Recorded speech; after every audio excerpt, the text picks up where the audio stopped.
how Noni can fit into these adaptation strategies. When we talk about the climate change, adaptation strategy comes into the main realm of discussion all the time, especially since I live in a small island in the Pacific. So I give more importance for adaptation strategy than the other aspects.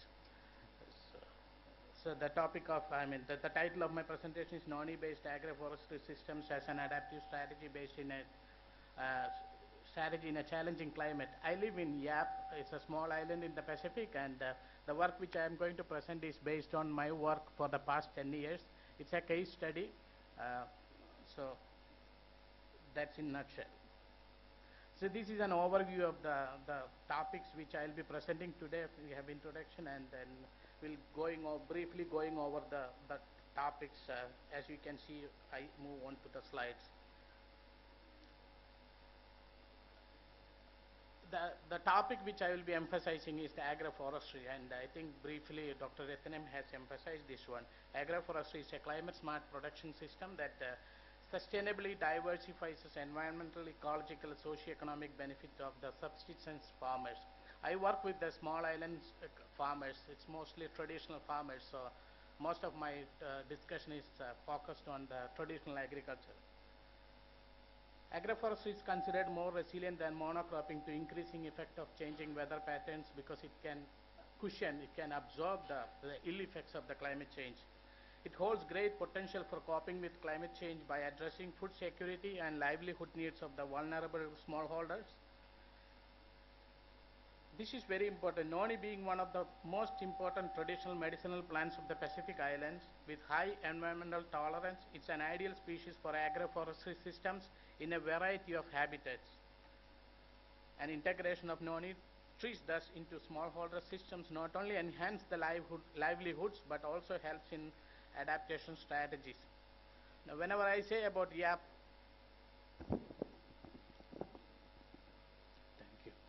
whenever I talk about Yap, people ask, where the heck is Yap, let alone Micronesia?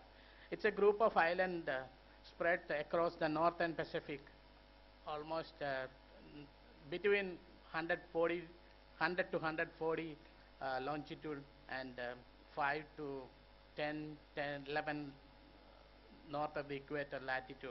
It's a group of islands. Altogether, there are 665 islands. At least 65 of them are inhabited. I live here. This is Yap Island. There are 4 states actually in Micronesia. If you move from the east to west, the Costa is the first state, Pohnpei group of islands, Chuuk as well as Yap. Yap has Yap proper on the left-hand side here, and there are 14 outer atolls. And these atolls are inhabited by traditional island communities who are dependent on traditional agriculture, groundwater, rain, as well as fisheries.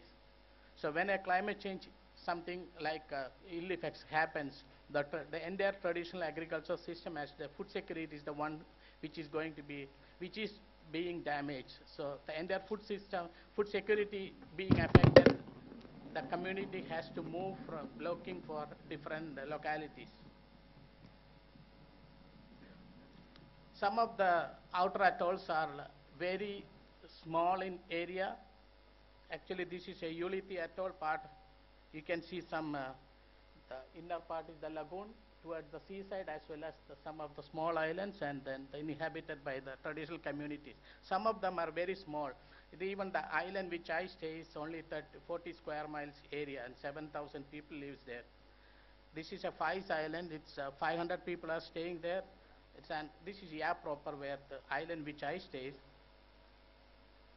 If we have a group of islands and the main island is there, if something happens, the people can move from the outer atolls to the main island proper. But imagine if the whole country is a atoll, a small atoll. What will happen when the climate change effect is striking? This is exactly what is happening with the case of Tuvalu. Tuvalu is a small outer atoll island in the Pacific. The entire country is called, it's a small atoll. So it's slowly, the sea level is rising, and slowly the atoll is going under the sea, and the people have no choice there. the weather condition, the climate conditions in Yap Island, especially in the northern Pacific region, is influenced by two great phenomena, two important. There are other aspects also, but there are two important phenomena. The first one is the Hadley cell and Walker circulation. It's actually the trade wind movements across the globe as well as from the equator to the Arctic region. This actually maintains the temperature system of the planet Earth. But the most important thing is actually these two phenomena. It's called ENSO phenomena, El Nino Southern Oscillation.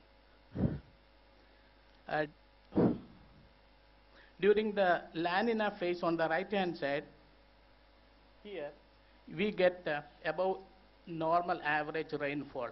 But during the El Nino phase, the subsurface temperature is much more than what is the normal condition. And presently, we are experiencing severe El Nino in the Pacific. But since we live in a single planet, systems are all connected. What happens is that though ENSO phenomena is a regional phenomenon in the equatorial Pacific, it has rippling effect on the other sides of the planet. And that's the reason why that we are experiencing much more heat than what we experienced before. Now, believe me that summer temperature is going to be much, much more than what you have experienced in the previous years in India. But then you can imagine we are severely experiencing the drought in the Pacific now.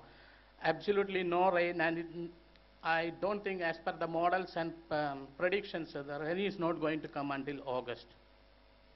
So this is a graphic picture. Actually, if you see from December all the way to February, the equatorial subsurface temperature is increasing and it's moving towards the Western Pacific. And what happens is that, as I said earlier, the traditional communities are dependent on the fisheries, traditional agriculture, groundwater, and rainfall. So when these things happen, so when the surface temperature goes up, the school of fish population moves away. So when you go for fishing, you won't get fish. You cannot grow any crops because there is not much enough water available. Rainfall declines, the groundwater depletes, and the seawater intrude into the watering the wells actually. So altogether, it's a combination of tragedy. That's what's happening for the past 1 decade. And along with this one, the climate change effects are happening. ENSO phenomena is a natural phenomenon, but the climate change effects, what is happening, enhances this one. So it's like, you have a lump on your back and the boil comes on top of that one. Somebody push you from the back. It's a combination of the tragedy. That's what's experiencing the whole Pacific Islands. And what's the role of agroforestry in responding to the climate change?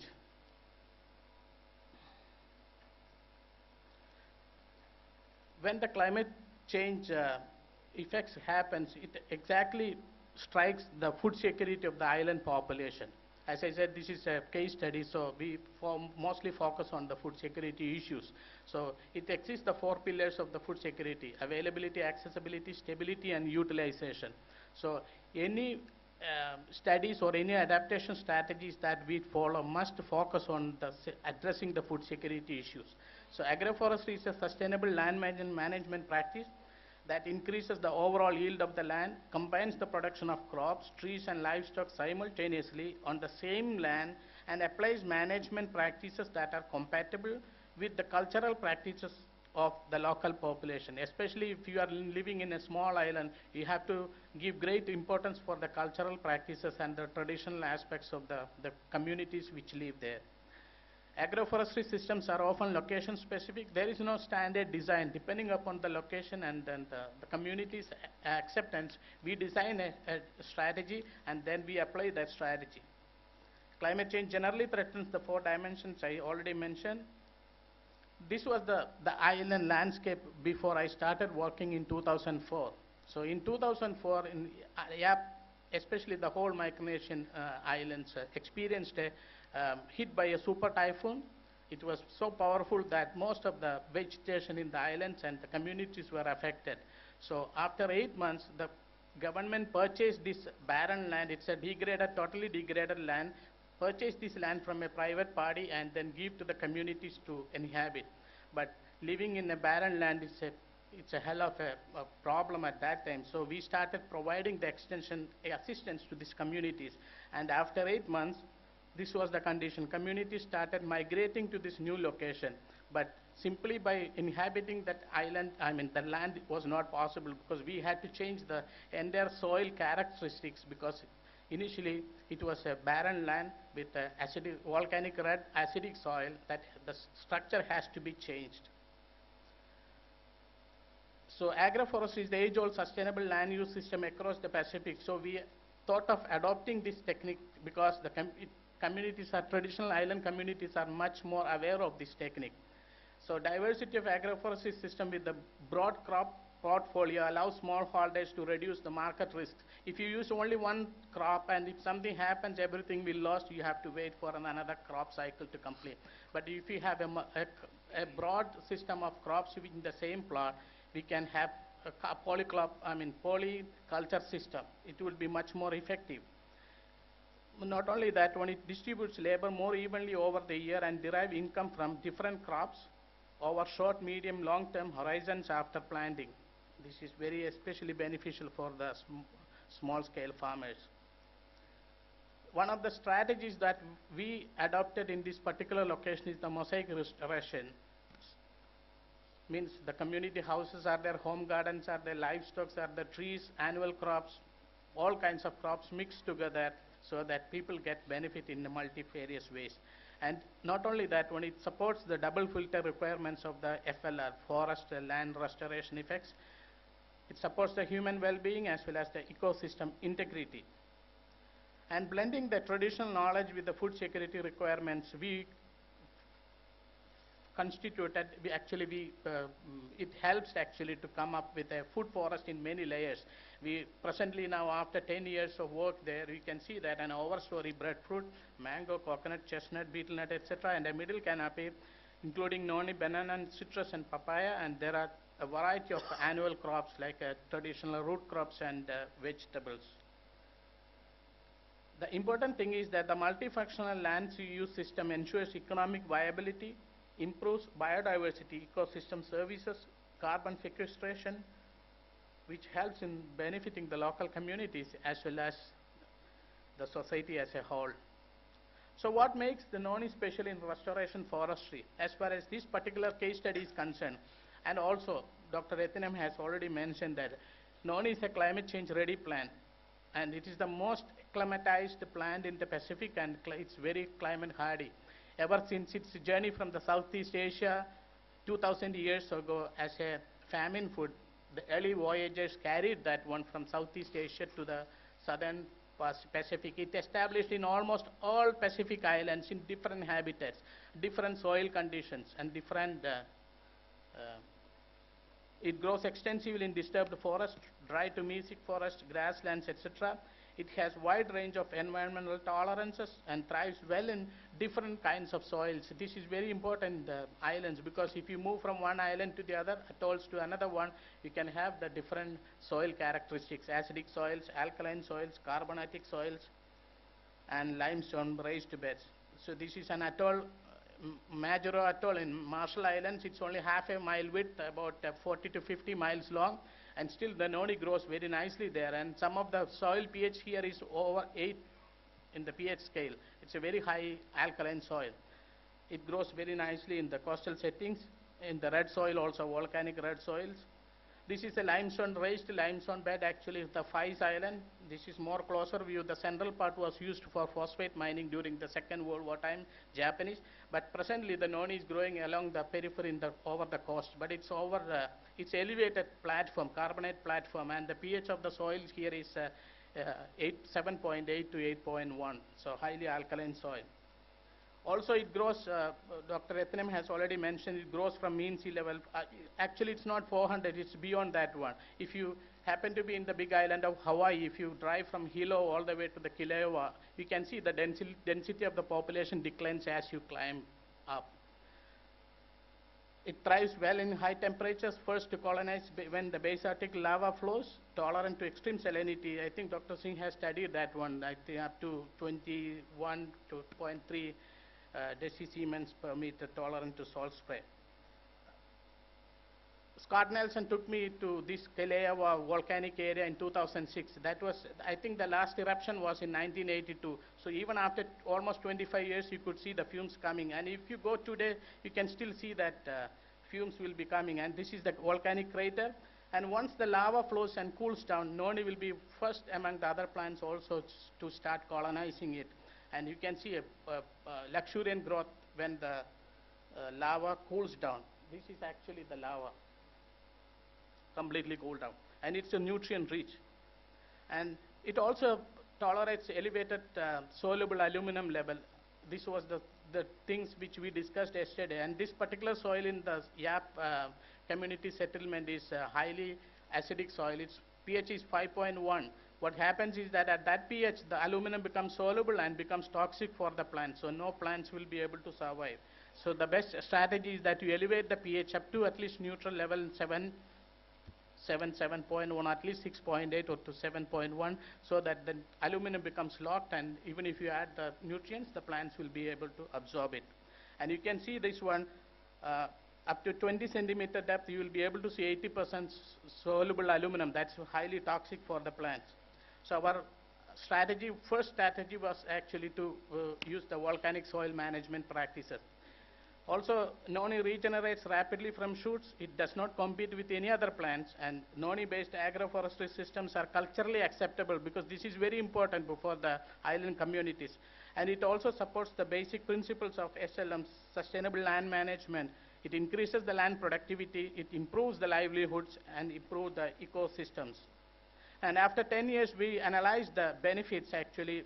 I'm not going into detail of this one except the last one. This is the sociocultural, and this is what's actually more important as far as the Noni is concerned. If you see you can see in the system, multi-purpose trees are there meeting various needs.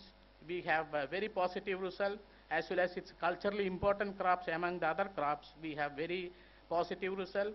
Also, it gives a source of medicine. Island communities use on a daily basis Noni. So agroforestry system reflect the diversity in terms of multiple benefits from trees and crops integrated in agricultural systems. So this was the original degraded land before the communities started colonizing their land. It was totally degraded land. There was absolutely nothing. So we started implementing the volcanic soil management strategies. This was the early part of colonization and establishment of the plants halfway through, and this is what we see now after about 10 years of our dedicated work. And you can see the Noni is growing also along with the other plants in different canopy systems. They also grow Noni on the roadsides and then keep pruning that one and use it for the medicinal purposes. So as to conclude this one, so agroforestry products including Noni improve the resilience of the displaced population, particularly by improving the crop production. It's an indispensable component of the traditional medicine, and the mosaic restoration approach has the advantage of meeting immediate development needs while contributing long-term capacity development that creates a basis for reducing future vulnerabilities. And the transformation of degraded landscape, restoring productivity, and increasing the resilience through adoption of Noni-based agroforestry systems, sustainable management practices delivers today food, climate, and livelihood benefits for the island communities in Yap. And I got, since 2004, we got grants from many US federal agencies. Thank you very much.